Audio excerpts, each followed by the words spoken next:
All right, we're live again on LinkedIn. A little bit different this morning. Very fortunate. We've been going for, I don't know, we're on week 2, day 4, day 5. We've had Jason Wells on pretty much every day since last Tuesday or Wednesday. Jason got pulled away to some other things. He's actually got an interview with a big time guest that he's super passionate and involved with, Evan Carmichael. So I was really excited about that. And I have been reaching out to a few people, and we have Ed Molitor on with us today. And I'm super excited about this because Coach Molitor is a basketball coach, former basketball coach, and was on one of my first 20 to 50 podcasts that I had. And as people are sitting around and are spending obviously all this time at home, I was thinking about this morning, cup of coffee, 5 a.m. I was thinking about this conversation with Coach Molitor. And the one thing I wanted to lead in with was, I just hope that everybody that is sitting at home that uses LinkedIn, just go connect with people. And you may not hear from everybody, and you may not have these great conversations, but I just really would plead for you to do that because of this. I randomly a year and a half ago reached out to Coach Molitor. I knew his background. I knew who he was. He had no idea who I was, but responded to me. We ended up having a great conversation. We knew some of the same people, although he was at a much higher level than I was in terms of basketball. But because of that, even without knowing it, he's had a great impact on me just because of the content, what he does, always giving back to me and always responding to my messages and questions I might have. So I would urge you, just reach out to people, because it's one person that you can connect with that can change a perspective, change a route, change a mindset that can put you in a better spot. And you just don't know where it's going to come from. And I have numbers and numbers of those type of stories. Coach Molitor is not the only one, but it definitely is. So with all that being said, Coach, I appreciate you making time for me and for us today to come on LinkedIn Live with us.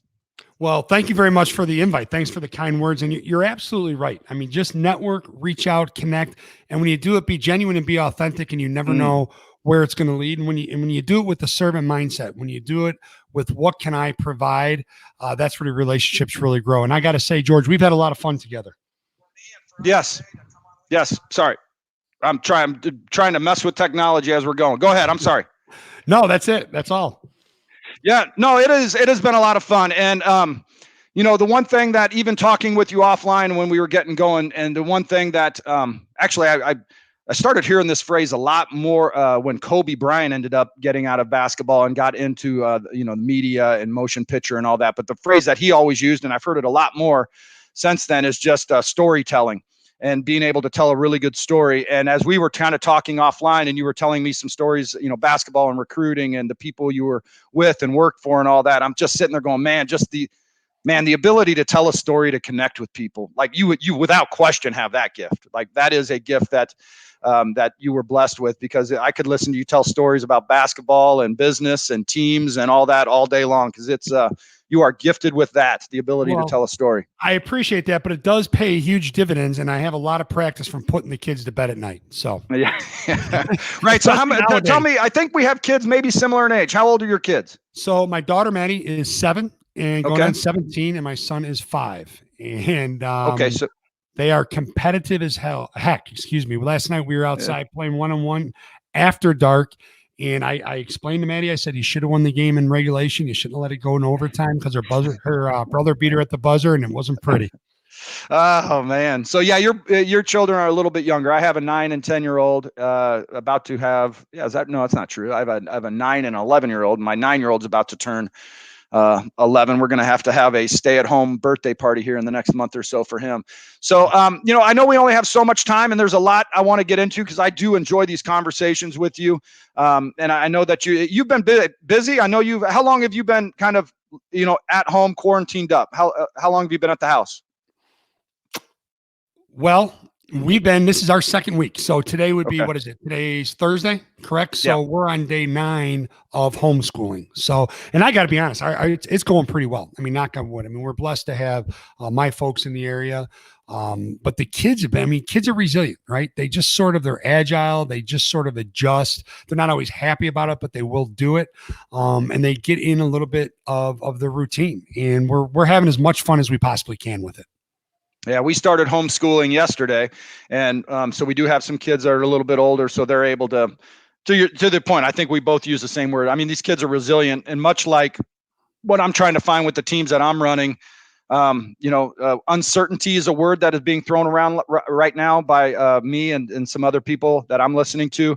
But getting people into a routine, getting them some structure, having them understand what the results are and driving towards that, man, just kind of we're not going to be in a normal, there's not going to be a whole lot of normalcy to this, but getting my children structured, organized, they'll respond to that. They'll respond.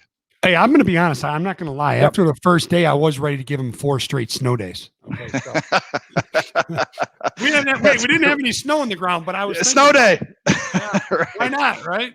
Right.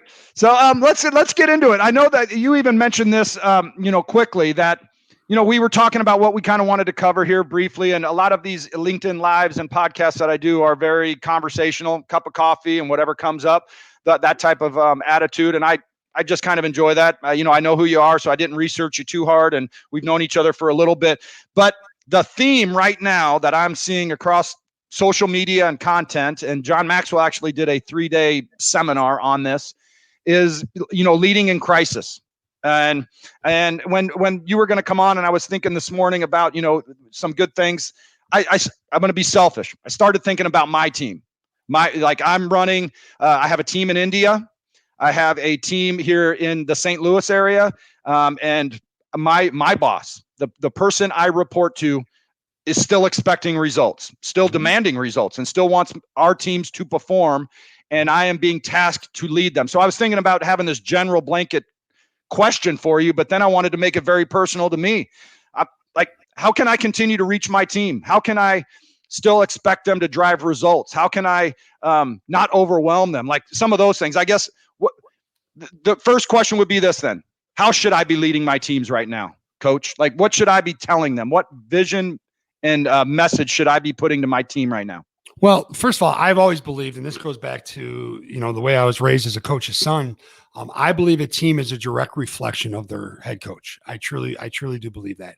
And I think right now, and we've talked many times about moving from the management mindset to a coaching mindset and the value of that, because we know that people in the workplace want 3 things, right? They want to know that they're valued. They want to know that the work they're doing is important, and they want a coach, not a boss, to tell them what to do. They want a boss to jump in alongside them and take the journey with them. Now, with that being said, there has never been a time where that's more needed, where that's more necessary than right now. Okay, so you have to be the face that your team needs. I'd love to say that I came up with that, but that's something that I heard Mike Krzyzewski say years ago, sitting in the Nike suite at a Nike clinic, and then read in his book, Leading from the Heart. And I truly believe that you have to be the face your team needs. Now, you may be sitting there saying, but my team doesn't see me except on Zoom. I don't mean literally. Okay. I mean the way you lead, the type of positive energy, the way you communicate. Okay. How crystal clear are you in your message to be, hey guys, here's our reality. Okay. Our reality isn't the news. We're in a bad situation. Okay. We talk about social distancing, and I'm going to be very tongue in cheek here, but also very serious. I believe in social media distancing. Okay. To be honest with you, because there's so much negative out there that's just feeding the subconscious. So your message has got to rule the day, and it's got to be crystal clear in what your expectations are. But when I say expectations, I don't mean that in a negative connotation. I mean, in the sense of, here's how we're going to be successful, guys, because we're going to be successful. I mean, look at what we've accomplished as a country already. All right, we're pivoting. Not everybody's in the boat. Not everybody's all in, right? But as a whole, we are moving in the right direction. Organizationally, you need to think that way as well, because you got to remember the 4 basic, the universal needs of teams. Okay, trust. And everything starts with trust. And trust is a cornerstone of every single relationship. It's a foundation, a cornerstone and foundation of every single relationship, every single successful team, every successful organization. And when I say successful, that's my definition of success. I'm not talking just financially. I'm talking about how we operate and pull the most out of our people that we possibly can, how we maximize their human potential, and how we maximize our potential as a team. So you gotta, everything you do has to be with the thought in mind that I'm going to continue to deepen my relationship with my people and build my trust equity. You do that with compassion. Okay. Mm. You have to recognize everybody in your team's in a different situation. Everyone's work environment is different now. Okay. There's circumstances outside their office door. They may not have an office door. They may be sitting at their kitchen counter. They may be sitting at their kitchen table. They may be hiding in a closet somewhere because kids are beating the, snot out of each other in the basement. I kind of speak from experience there, don't I? So, anyways, but you have to be aware of that, and you have to have compassion, because what you also have to do is you have to acknowledge Mm-hmm. your team members' anxiety. You have to acknowledge. You can't tell them just put your head down, business as usual. You can't do that.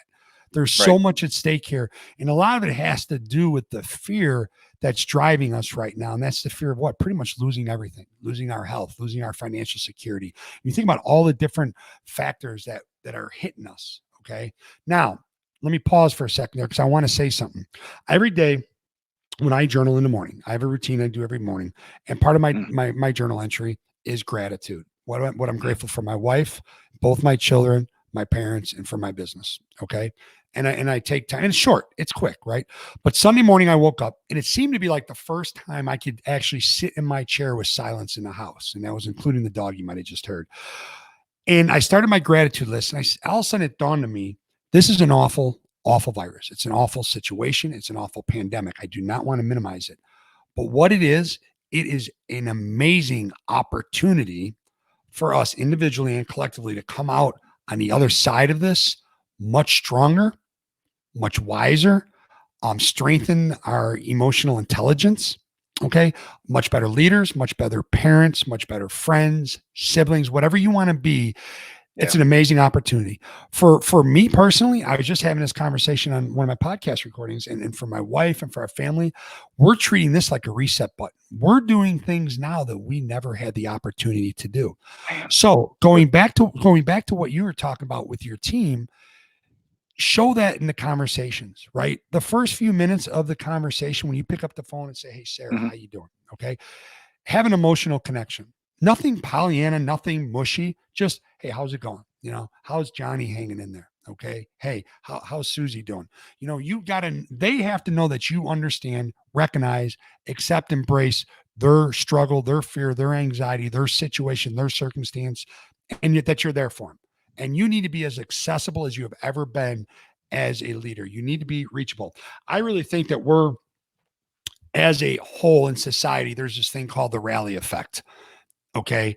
And in times of crisis, I think it really shows up the most if you do things the right way. Okay. If you do things the right way, because in times of crisis, what your character is revealed, your character as a leader and your Mm-hmm. character as a team. Okay. So now you've got the trust, you got the compassion, but what are your people looking for, Mountain? You just used a word that's so significant: uncertainty. Mm-hmm. One of my biggest clients, is in the financial world.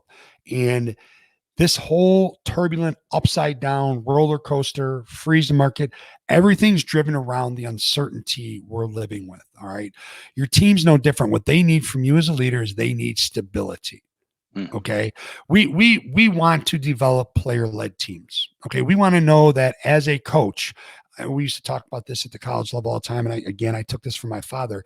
If I, for whatever reason, there's a commitment or there's something that happens and I'm called away from practice, I want to know that you guys, I've done a good enough job as your leader, getting you ready, getting you prepared, teaching you the basics, teaching you the fundamentals, communicating things to you. I want to know that you are able to run the practice. It's no different right now. Mm-hmm. I have one of my recent podcast episodes, and I apologize, I don't have the number. Um, it's an unbelievable podcast. It's Cody Foster from Advisors Excel, and he talks about the challenges he had health wise, his wife had health wise, and how he was pulled away from his organization.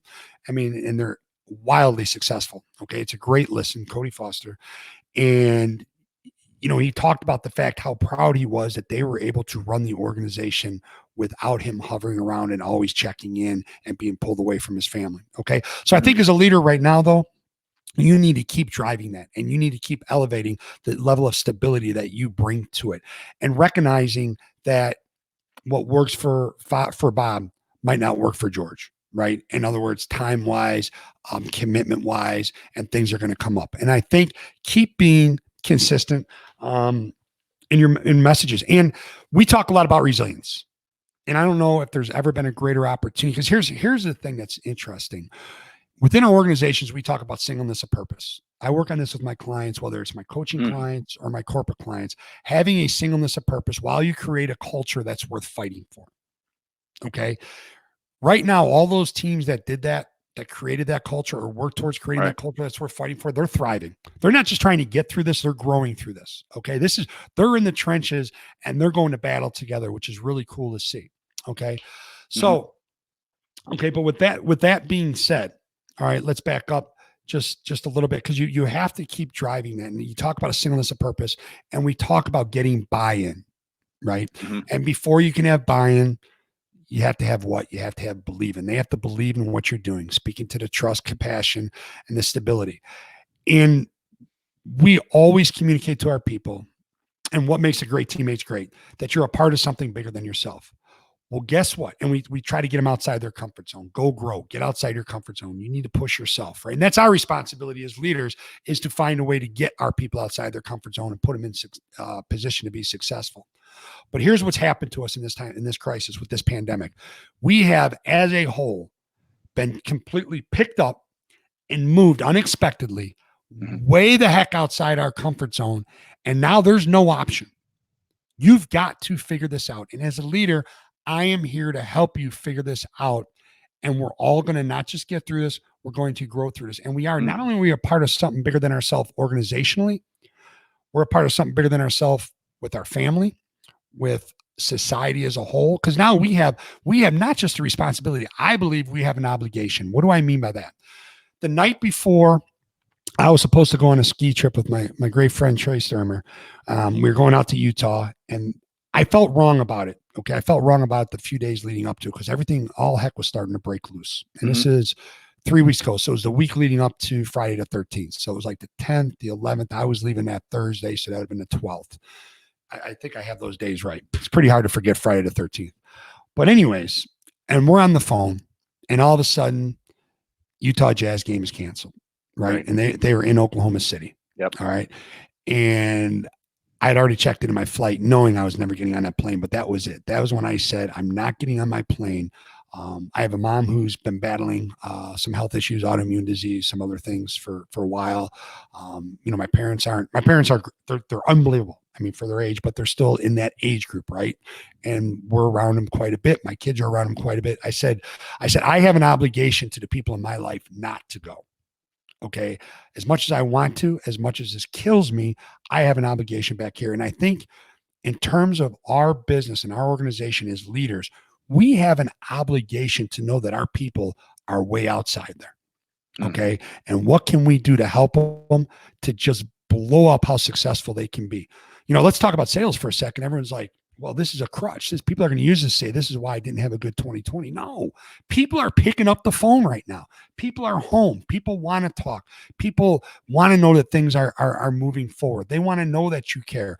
I mean, and my wife's in sales, and I said, there's so much power in how you do things and how your team at Comcast Business does things, because they're just picking up the phone to call and tell their clients and potential clients that they care. We're here for you. We're not trying to sell you anything right now. We're here if you need us, but just want to make sure everything's okay. And that's there. So I think, back to my main point, there's so much opportunity here for all of us as leaders and performance. Man, right. I appreciate that. That needs to be aired on all the networks. Just that. We need to extract that out and just put it on ABC, NBC. It really is. I mean, because here's the thing, like everything that you talked about just there, in my mind, is you're making sure you're offering hope to everybody and direction and vision. Right. That's my number 4 right there. Hope. You're amen to that. I mean, you're exactly. The hope is what? Trust, compassion, stability. And the fourth one's hope. Yes, sir. Okay. Right. I wish we had a ton of time. We do have a bunch of time, but I know we have some stops. But let me ask you this. And this is, maybe not as deep as maybe people want me to go a little bit, but you start the day with a gratitude list. I know it's kind of off the point, but that intrigued me a little bit, because I'm trying to get into that. I talk about that a fair amount. Do you, and you kind of had bullet points, bam, bam, bam, bam, bam. This is what I write down. Are those the same things for you every day? Or do you actually spend thought in it'd be easy for me to say, hey, my wife, the 3 kids, my job, my friend, my community. whatever, right? Great question. So what I do is I write something of gratitude. So I write something I'm grateful for about my wife, Okay. about each Perfect. child, about my parents, and I have some other things in there about the business. Yep. When I'm going through a struggle, whether it's personal, professional, I will add that to my gratitude list. I will write what I'm grateful about inside of that struggle. Mm. And really the whole journaling thing, what it helps us do, which is something else I should have mentioned, what's important for leaders to do right now is to celebrate victories, no matter how small they are, no matter how Man. big they are, right? Yeah. And here's something that I found, and it's funny because I led remotely for 11 years, okay, before, including the last 3.5, when I was vice president of operations for a recruiting firm.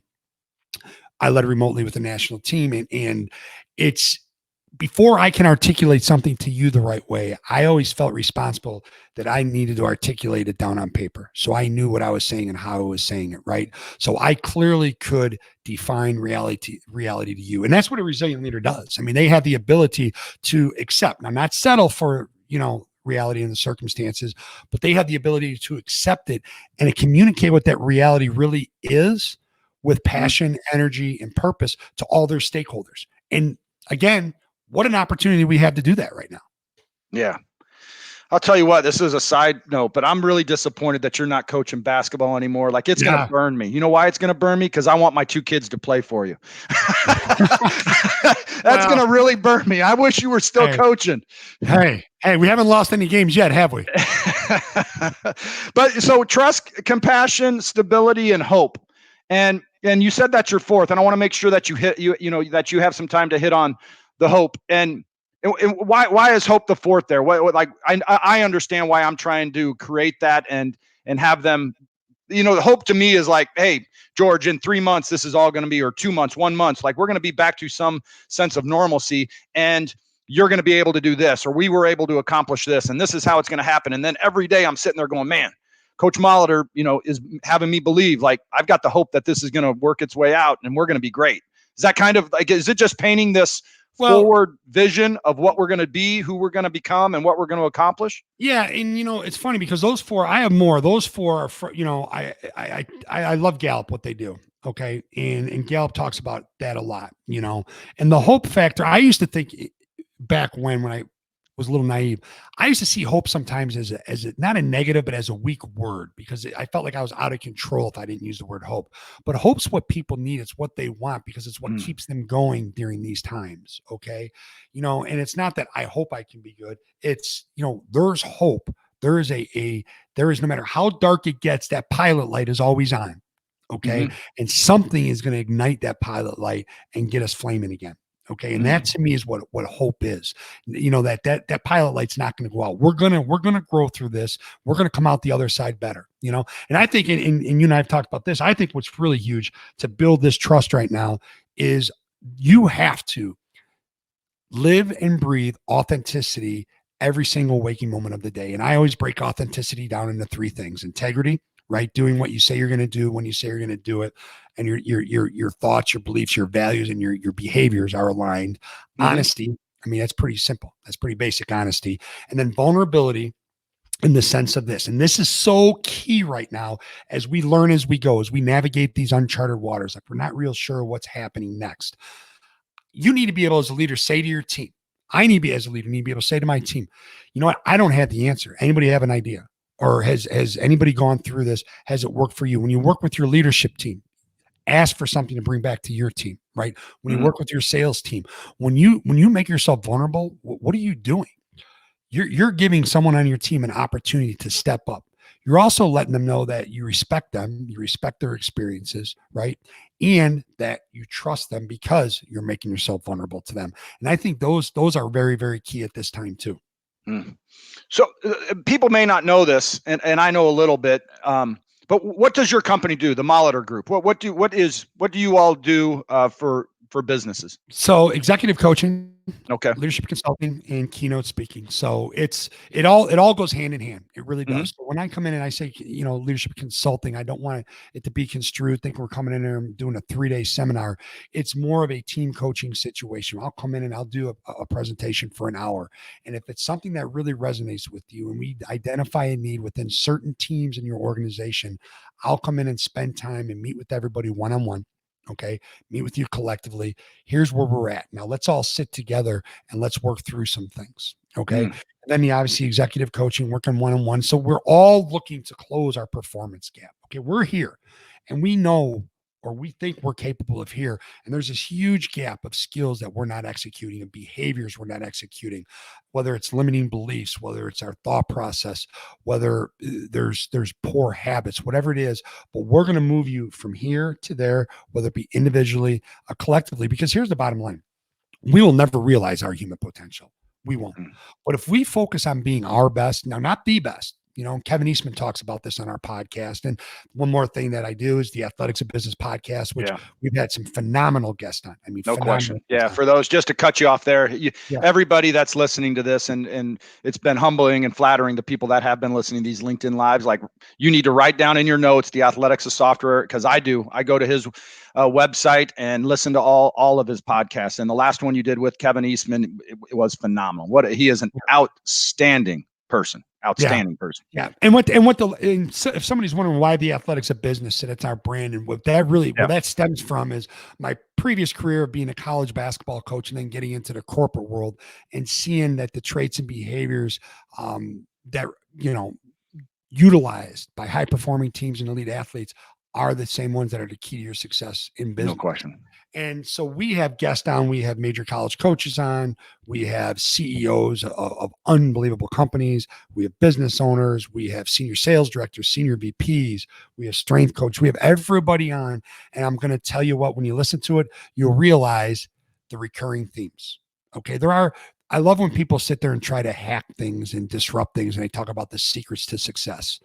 There are no secrets. Okay. That's the secret. There are no secrets. So check that out. But anyways, and what Kevin talked about was focusing on being your best versus the best, because he talked about when he worked with Kevin Garnett, when he worked with Paul Pierce, okay, all the great Ray Allen, he said they never really talked about being the best when they were working out. What they did that day when they went to the gym to work out, to get shots up, to work on their ball handling, work on their footwork, to work on their speed, to work on their agility, they just talked about getting better. And he tells a great story about when he worked out LeBron James when LeBron just first came out of high school.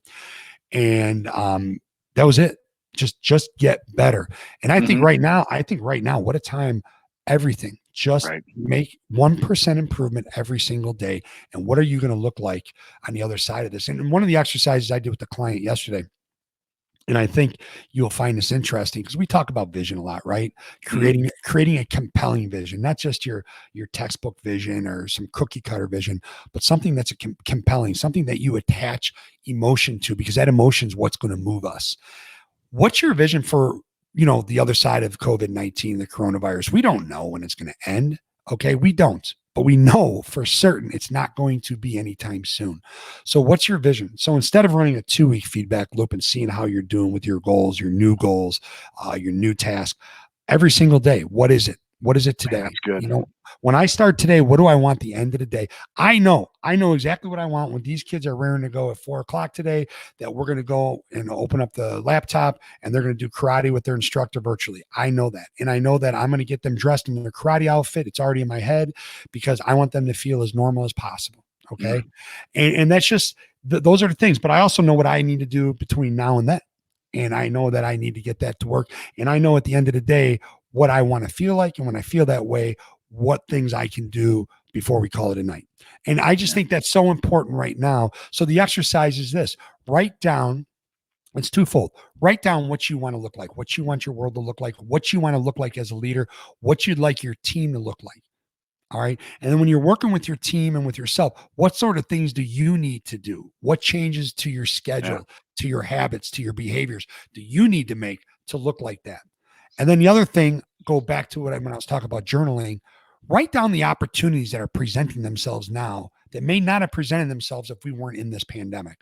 Write those down and make a copy where you can keep at your desk, keep in your pocket for when you're driving, if you have to need to go get essentials. I have a copy on the bathroom mirror. Okay. Why is that? Because you never know when the negative thoughts are going to pop in your head. And they are. It's okay. Be grateful. Be graceful with yourself. Okay. We're going to have flawed thinking. We're going to have negative thoughts. We're all going to have self-doubt in this situation. But if you have access to those opportunities and you can bring yourself back to, I don't have to do, I get to do this and I have the opportunity to do this and I can accomplish this. And if you pick one of those out and dial into it, and what do I have to do? What's the one thing Right. professionally and personally I need to do today to make that 1% improvement? I'm going to tell you what, when this is all said and done and you get together as a team, the power that's going to be in that room. Now, there might be a pink elephant floating around, but the power that's going to be in that room and the self confidence level. And with that being said, I'm going to use a word that a lot of people don't like. Some people don't like self discipline. Self discipline is as critical as it's ever been in our world. Okay. Why is that?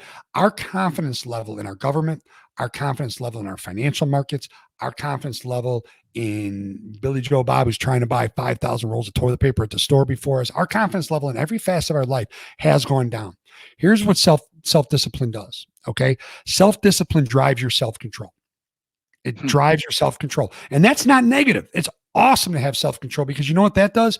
That increases your level of self confidence, which is going to drive that process for you to have self realization. And at the end of the day, as an executive coach, as a keynote speaker, as a leadership consultant, that's all I want for my clients is that self realization, just to keep getting better, doubling down on their process every single day. And if we do that right now, the other side of this is going to be pretty powerful and pretty good for us because we're going to realize what we're really capable of.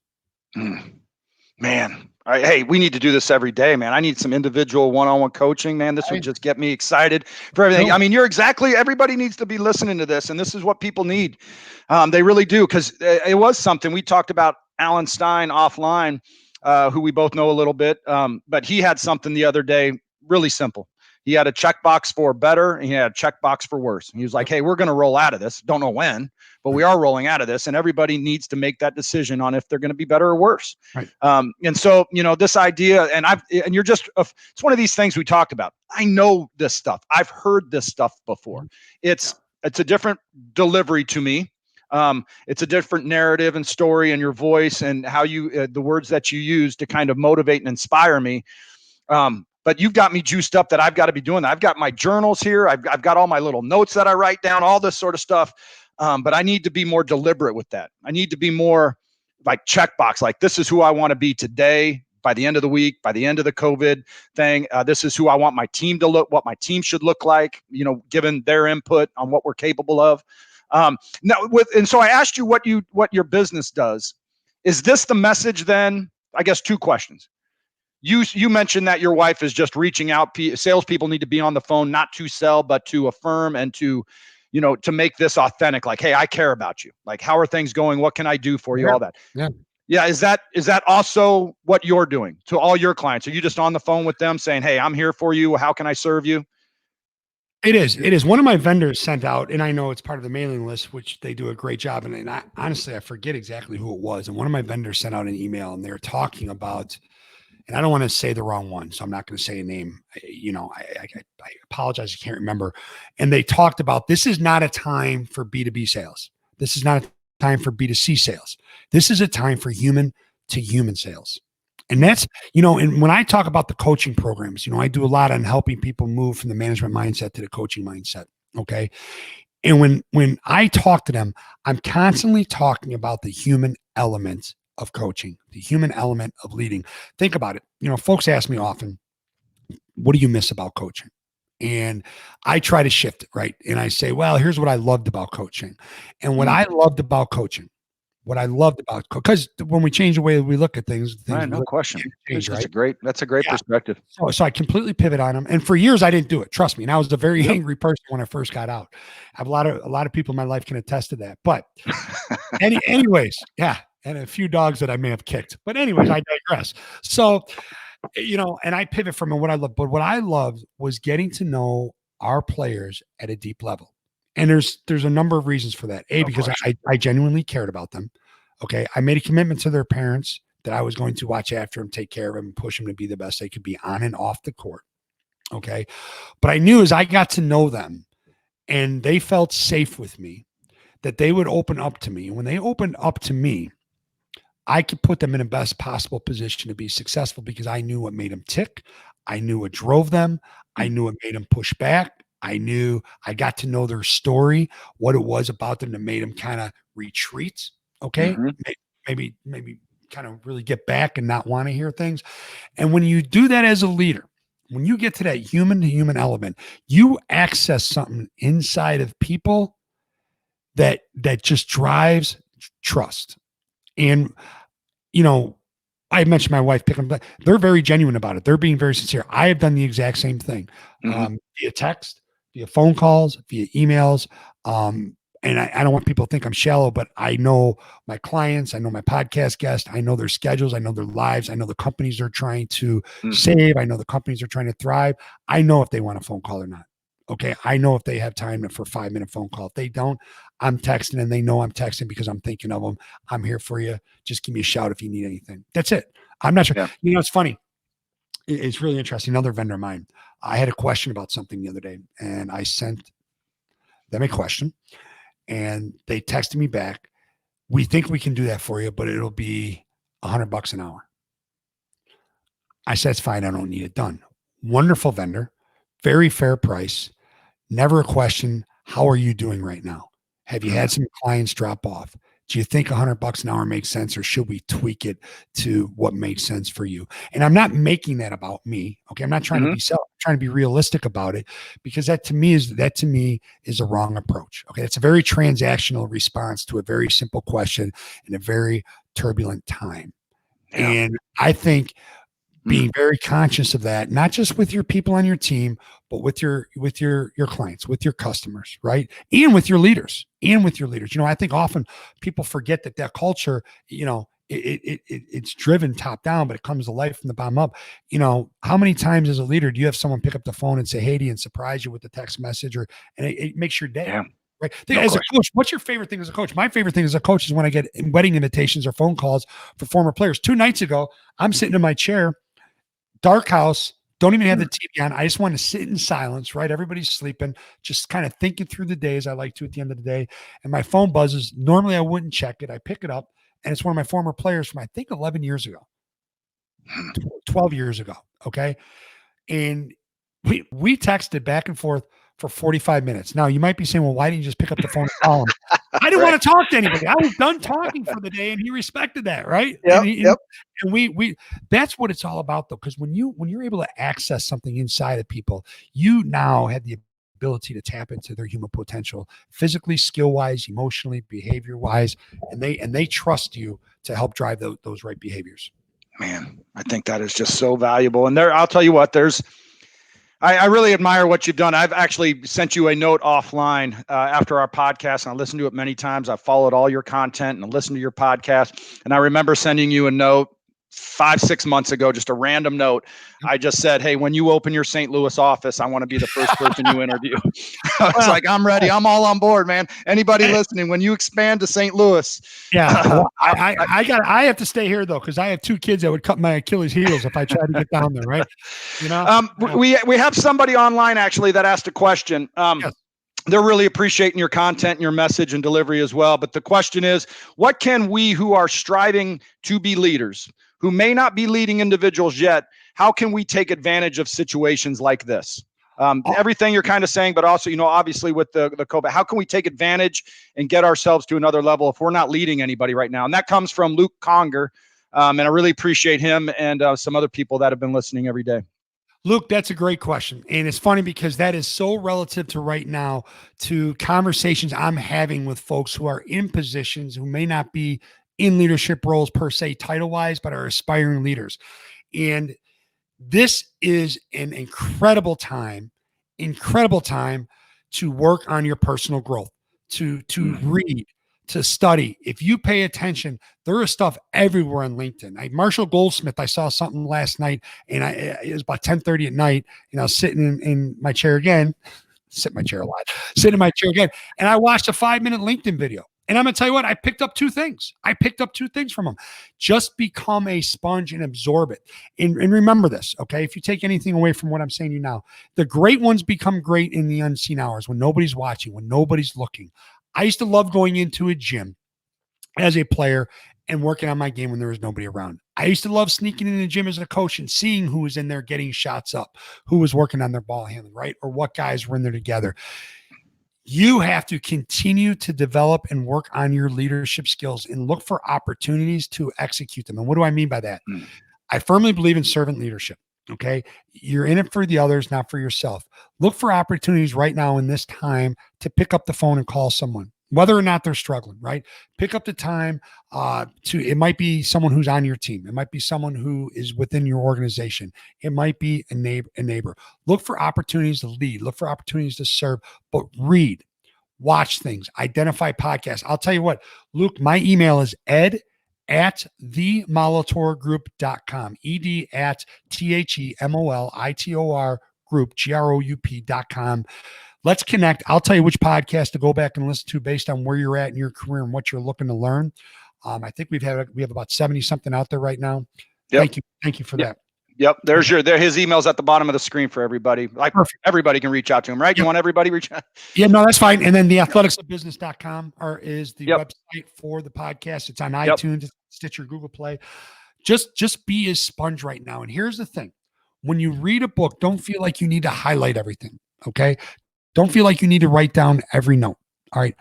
Write down what resonates with you, what makes sense. You don't have to memorize the whole story. You don't have to memorize everything that's in there, but what clicked with you as an aspiring leader. And here's the thing. One of the greatest lessons I ever learned when I was coaching, I'm going to give you a basketball analogy. And someone said, Ed, if you want to be a head coach, you have to act like a head coach. You have to think like a head coach. You have to watch film like a head coach. And what did that mean? Every single detail matters, right? Okay. How is this going to help us? Not just today, not just tomorrow, but in the second half of the season, in the postseason, next year as we develop our players. So if you want to be a leader, identify some leaders, pick a mentor, pick 2 mentors, go get them. But remember this, when you get a mentor, you're there to serve them as much as they're there to serve you. Okay. And that's something we can talk about. I have a whole program on that as well. But just study, absorb, continue to share, and look for opportunities to serve and to lead. And you'll be ready. You'll be ready, and you'll be ready in the unexpected hour. Like there's a lot of people right now that didn't know opportunities to lead. We're going to be presented to them like they are right now. Yeah. Hey, last question, because I know your time is tight. When did you start coaching? How old were you? Where did you go to college? Did you play college basketball? I did. So I went to Creighton out of high school. That's right. Okay. That's right. So in my mind, I started coaching when I was 4 years old. My first memory of being in one of my dad's locker rooms. Okay. So I would always sit on the bench and jump guys' butts when they weren't getting back on defense. Yeah. So that's perfect. So let's say so from a toddler, this was something you were around, something you believed in, something you, developed the skills for and all that. And then you coached all the way up until, when did you stop coaching? How long ago? What year? So I started coaching when I was 22 years old. Mm-hmm. I started coaching at Division II school here in Chicago, right? And that's something that you'll find on our podcast. Everybody has a story of struggle. Everybody has a story of not getting paid anything. I thought I was rich. I was making $3,200 per diem. I was getting my master's degree, but I was actually using the master's degree to coach. Okay. My first boss, one of the greatest men in the business, Jim Weitzel, who's now the head coach at University of Buffalo. So I started when I was 22. I went from Texas A&M, I went from Lewis down to Texas A&M, got out of the business, got into the mortgage business, and got back into the business like the mafia, right? Just when you think you're out. You're back in. Then I was at DePaul, I was at Northern Illinois, and I coached at a local junior college, Harper College, and that was it. And I've been out of it for a while. I've helped a couple high schools. I helped my dad one year, had a wonderful time. I helped our high school here in Batavia. I had a great time there. And truth be told, I'm really still around the game a lot because of friends. I still help some of the local guys around, kids, and talk to some guys, talk a lot of friends that are still in the coaching business off the shelf sometimes. Right. I'm off the ledge, but it's something that's in my blood. And like you and I have talked about, that's why I love what I do. That's why I'm so passionate, because really the why is very similar. And so that was going to be my question. You spent all this time from being in locker rooms, watching your dad coach, being a coach at 22. Let's say you stopped coaching somewhere around, your 40s or whatever, but then you transition into the business world of team and leadership and executive development. But you've been doing that your whole life. Right. You know what I mean? Like, this is a seamless transition. Everything. That's why you have it called the athletics of business. It's the principles that you're coaching at A&M and Creighton and the junior college and the high school are the same things you're teaching CEOs at these high, when you start talking about trust, compassion, stability, and hope, and all those are things that you're teaching to young athletes. It is. And it's funny. And I have to mention this because I'd be very remiss and it'd be poor on me if I didn't do this. And one of the places I really learned about the human side of leading was from my mother. My mom, both my parents from the South Side of Chicago. Back in the old days, they thought that a woman should get married, get pregnant, raise a family, right? My mom wanted to be a nurse. That's what she wanted to be. And she went to nursing school. She was an RN for years. We moved to the Northwest suburbs and she decided she wanted to go back and get her 4-year degree. Okay. And then she wanted to get her master's degree. And I watched her do all this as she's raising me, as she has a husband who's on the go all the time because he's a very successful high school basketball coach. And she never complained, never, never tried to point the finger at her, look at me. She started her own medical billing company, sold that, got into hospital administration, which culminated in her being the director of Women's Health Apprentice Hospital downtown Chicago at Northwestern. She helped design it, helped open it up, helped run it. I learned so much about the way my mom treated people, but here's where it resonated with me the most. Okay. When my mom developed cancer, she developed CLL, 2002. So it's been almost 18 years now. It'll be in May. It's been almost 18 years or June, sometime in the summer, 17, 18 years. And I would go visit her. She had some close calls and I'd go visit her in the hospital and I'd sit and I'd talk to her. Now you can only visit her when she lets you. Okay. She wanted to make sure that she was put together so you could have a nice conversation. But I'd sit there and every nurse that walked in, my mom knew their story. My mom knew what was going on in her life. She knew their first name. She knew their boyfriend's name. She knew their girlfriend's name. She knew their kids, their parents' name. She knew. And she would never give unsolicited advice, but she always knew the right time to inject the right encouragement. And I was blown away. Here's a woman who is fighting for her life. And God bless, she's still doing great now. But that is where it took everything to a whole different level. Because in coaching, and I do come from the old school where it was a lot different back then, right? Right. Not to date or age myself, but it's pretty easy to do when you look at me. But when I saw the way she treated those nurses, and she treated those nurses the same way that she treated the surgeons that she hired when she was the director of the Department of Surgery at Northwestern, with the same, she put them on the same pedestal, with the same respect, the same admiration. It was just amazing. So that's really where this all just kind of comes together for me. Man, that's great, man. Well, I'll tell you what, to circle back to 47 minutes ago, you can tell a story to keep people engaged and inspired. No doubt about that. That's why you're successful. How can people track you down? I mean, I'll put your, your @ sign so people can track you down on LinkedIn, but you did mention your website briefly. Is it the molitorgroup.com, but you also have the, what is it? I'll let you say. No, absolutely. So it's the molitorgroup.com. Okay. There is a link to the podcast on the home website. Yep. Or you can just go directly to that website, which is theathleticsofbusiness.com, but go to the molitorgroup.com. Some great stuff on there. And honestly, just email me, ed@themolitorgroup.com. That is my personal direct, business obviously, it goes directly to me. Don't have an assistant that weeds out my emails. I reply, I think, in a pretty timely fashion. If I don't get back to you in 2 to 3 days, hit me up again and say, hey, knucklehead, it's sitting somewhere in your inbox. Especially now there's just a ton of stuff coming in, but I will reply to you. I want to help you in any way I can. Yeah. And I look forward to connecting. Yeah. And I will circle back to now 48 minutes ago. This was a random thing with me on LinkedIn, trying to connect with people and trying to better myself very selfishly. I just wanted to learn from people, and to Coach's point about just being a sponge and taking things in and trying to learn from people. It was a random LinkedIn connection to Coach Molitor, and he responded. I sent him some notes. He came on the podcast, and now you talk about content and being inspired and generating some hope on what's going on now and where we can be and what we can accomplish, who we can become, who our teams can become, who our families can become.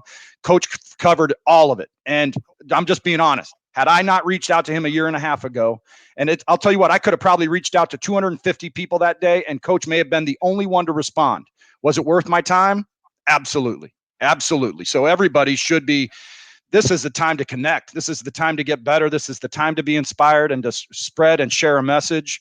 And everything coach just said. One, I'm going to go through it all again, but I'm going to do this with my family. Like I've got to have those same things with my team professionally, and I need to have it with my team that is in this house right now, right? That everybody knows that we're going to get better and we're going to roll through this and we're going to become better people. Coach, I cannot thank you enough. I mean, this was like 24 hours, 36 hours ago. We just said, hey, let's get together. And I can't thank you enough for it. It really means a lot to me and what you were able to give to me today.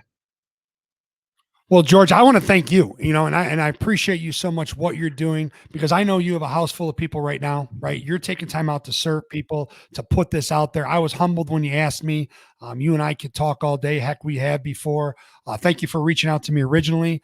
And please don't hesitate to let me know any way I can help. Yeah, perfect. Everybody reach out. If you've made it this far, reach out to Coach Molitor, and it will be worth your time. Coach, you have a great rest of the day. We'll stay connected, and I really appreciate your time. Thank you. Thanks, George. Appreciate it.